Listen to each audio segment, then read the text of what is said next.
What's up, guys? Welcome back to another episode of Speed Bumps with Austin Evans, where we learn from the lessons of the speed bumps of life, whether it be mental, relationship, friendship, business, fitness, whatever it may be.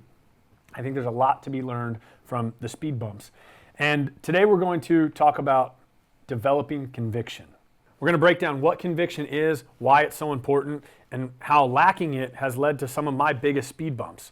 I'm going to share with you guys personal stories of when I didn't trust myself and didn't put in the work to build conviction, how I build conviction today, and why inaction can be just as costly as making a bad decision. If you don't develop conviction, you'll always be at the mercy of others' opinions. And I think that can cost you big time. And so today, I'm going to be giving you several business and investment related conviction stories, but conviction applies beyond business and investment. Whether it's starting a business and doing your homework and calculating the risks and understanding the ins and outs and trusting yourself so you're not swayed by all of the "you're crazies" that people are going to be telling you when you want to start a business. It could be regarding your political beliefs. You know, feeling confident in your values and who you are and what you believe is huge.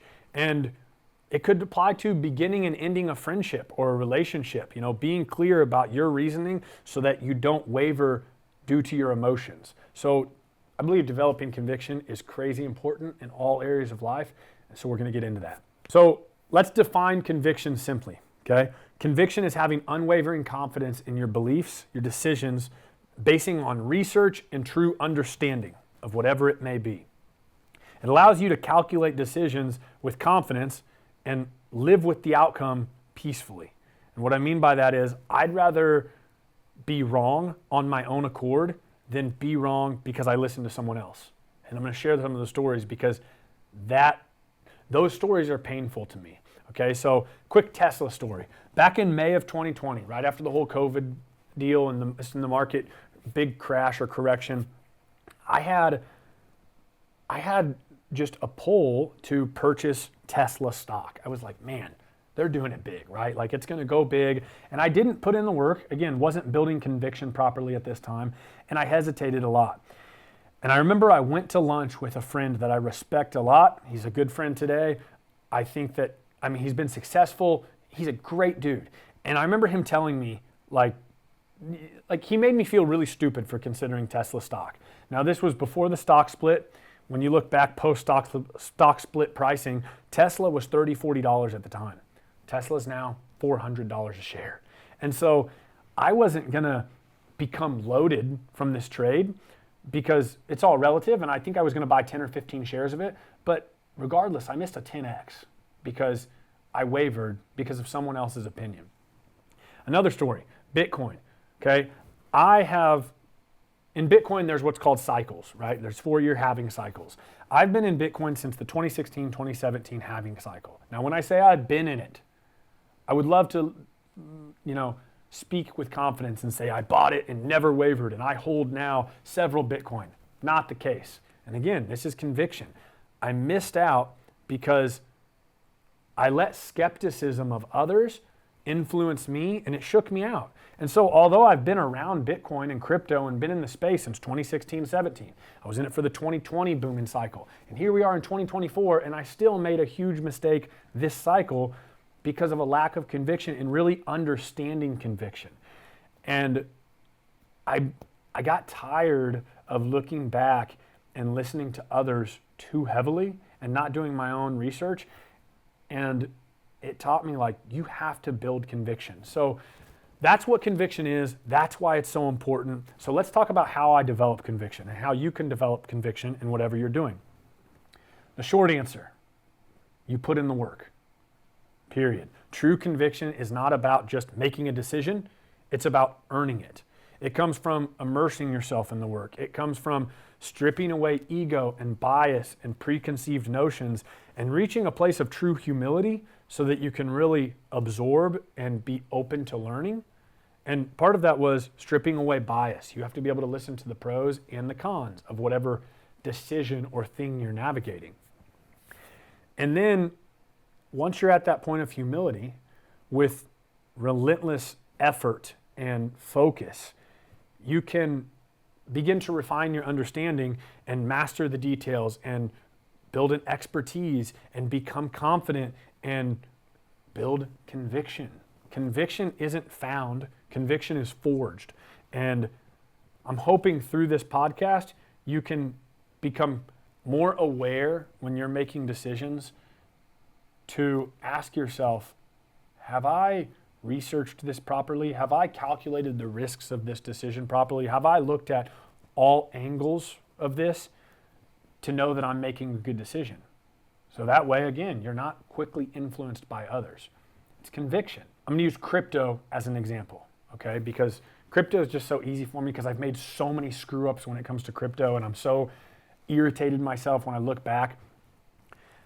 In 2024, after multiple mistakes, I will tell you in 2024, legitimately, I spent over 1,000 hours researching crypto, listening to experts, listening to both perspectives, pros and cons, finding people like Michael Saylor, like Anthony Pompliano, like Raul Paul, people who I really respect them. I think they have massive conviction, and I don't understand what they're saying all the time, but if I listen to the same podcast, the same video 2, 3, 4, 5, 6 times, literally, we're talking 1-2 hour podcast that I've listened to 5 times in a row, I start to understand. And then I ask questions based on listening, and I start to develop conviction. And the result is I can defend my stance regardless of what others say. Not that I need to. Not that I need to go tell the person who says I'm crazy why, but I can defend my stance in my own head so that I stay the path that I want to be on. The majority of people don't understand crypto at all. They think it's nuts, they think it's stupid, they don't get it, right? And that's okay with me. I may listen, I may hear what they have to say or consider it, but I'm gonna ask myself, yeah, but what's their knowledge on this? Because a lot of the people who say, yeah, man, it's too risky for me, or they say, yeah, I'm not about that, or you're crazy, like they really haven't even done any research. So why would I be flighty and make a decision off of a quick tip, right? Like it's kind of like getting in an Uber. You get in an Uber and the Uber driver starts talking to you, and maybe you're in a long ride and you end up saying something and they're like, oh, you need to invest in this, or man, I just did this. And it's like, do you get out of that vehicle and go, man, I got to write that down because my Uber driver said so? No, you think through it. So you don't waver based off of hot tips. There's a Marcus Aurelius quote I love, okay? And it's, the opinion of 10,000 men is of no value when none of them knows anything about this subject. Most people don't know shit about what they're talking about. They're not actually well researched in the topic, well educated. Maybe they're giving you relationship advice and they don't have a great relationship. It's always really easy, the physical, the fitness side of things, to say you wouldn't take personal training advice from somebody who's 400 pounds. Well, similarly, like, why are you taking relationship advice from people who have not solid relationships in their life, right? Or the hot tip from the Uber driver. So you have to filter where all this information is coming from and not let it impact your decision too much. So when it comes to navigating all of the decision, when it comes to the research, I would caution you on one thing. I would caution you on something called the Dunning-Kruger effect. And the Dunning-Kruger effect is where beginners often overestimate their knowledge and they have a ton of confidence. And that early confidence can be really deceptive because you think you know what you're talking about. But if you look up Dunning-Kruger, if you Google the line graph, it'll show real early on the peak of Mount Stupid, and then it falls off, and then it goes down to a point of humility where you're like, you know what?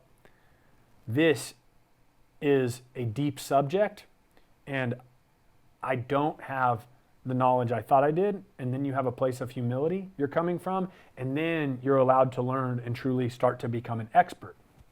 You should Google it. You should really understand the Dunning-Kruger effect, because I think it can be a dangerous trap where it's that real quick hit of like, oh, I know exactly what I'm talking about, and you haven't even scratched the surface.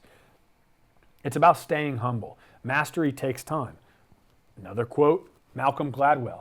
Malcolm Gladwell has a book called Outliers, and there's this whole theory that's very popular. It's called the 10,000 hour rule, and it's where 10,000 hours of practice is what it takes to become an expert in a skill. Humility, finding the balance of the Dunning-Kruger effect and where you're at can be challenging, okay? Because you have to be able to realize I've just scratched the surface and I still have a lot to learn, versus where I feel like I'm at, like in the subject of crypto. And again, I'm just using crypto because it's my personal example that I hope I'm relaying well and you can relate to. But in the subject of cryptocurrency and like investing in that space, I've gotten to a point where I'm very confident in where I'm at. And I'll tell you, literally here in the last few months, I had a really humbling event. It made me question my own conviction and kind of reassess my whole life around this topic, which is why I'm talking about it today, because it was ultimately a healthy thing.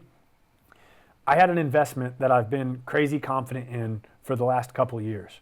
And when I say crazy confident into it, I've poured all extra cash into it. I went and journaled pages, 2 pages into my journal, reasoning of why I was investing in this, and ultimately did it to reinforce my decision and reinforce my conviction. And I felt really good about it. And just a few months ago, I had a super successful person that I respect their opinion, and they questioned it. They questioned my investment into this. And despite all the research I'd done, despite all of the conviction I felt like I'd built, I wavered.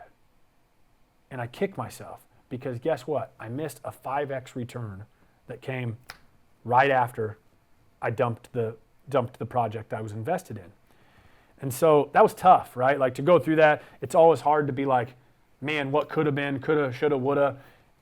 It's even more frustrating to me when I look back and I made that decision based off of somebody else, which is what I started this whole thing talking about, right? Which is I'm okay with a decision that I make on my own. That's so much easier of a pill to swallow than like, oh, I screwed up because of somebody else and I listened to that.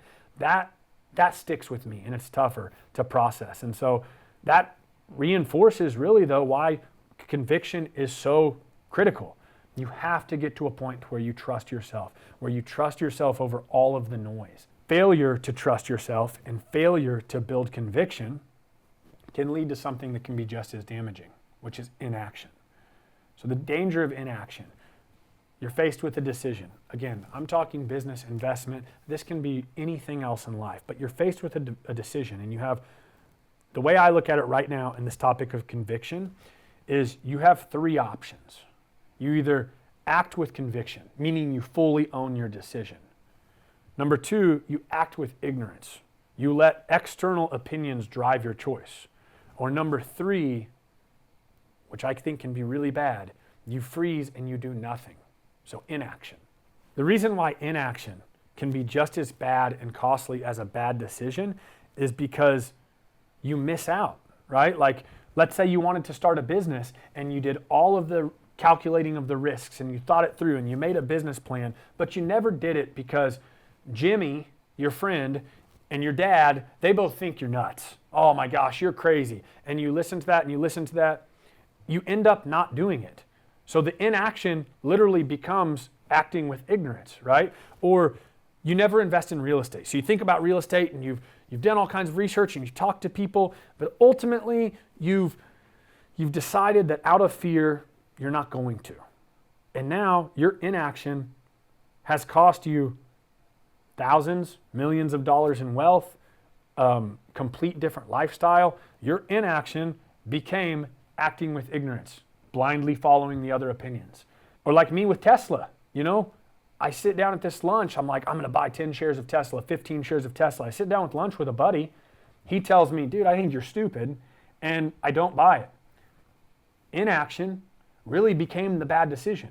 So when I say inaction can be just as costly as a bad decision, inaction literally can be the bad decision. You have to dig in deeper. You can't stay surface level. So many people in the world stay surface level. They're scared of risk and they never jump. Like the Jim Rohn. I feel like everybody's heard the Jim Rohn thing. It's all risky. Everything's risky. Getting married's risky. Having kids is risky. I'll tell you how risky it is. We're not getting out alive. I love his cheesy voice, and it's like, it's true. Everything's risky. Conviction allows you to develop the courage to jump. The hesitation is what really messes you up. It's what keeps you in the middle. You got to get out of the middle. You got to develop the courage. The conviction allows you to develop the courage. And so that's what I got for you today, guys. Be humble. Be willing to put in the work to learn, to study, to become a student, to calculate risks, to see things through for yourself instead of blindly following your buddy Jimmy or your mom and dad's thoughts or your girlfriend who thinks you're nuts or your ex-girlfriend who thought you were crazy and you're still living with that. You're still processing that. Dump that. Get out of the middle. Develop conviction for yourself because it's one of the most important skills you can develop. And the most successful people in the world, they have the ability to develop conviction. If you want to make a bad decision, ask everyone else what you should do, and you'll make a bad decision. Thank you guys for listening.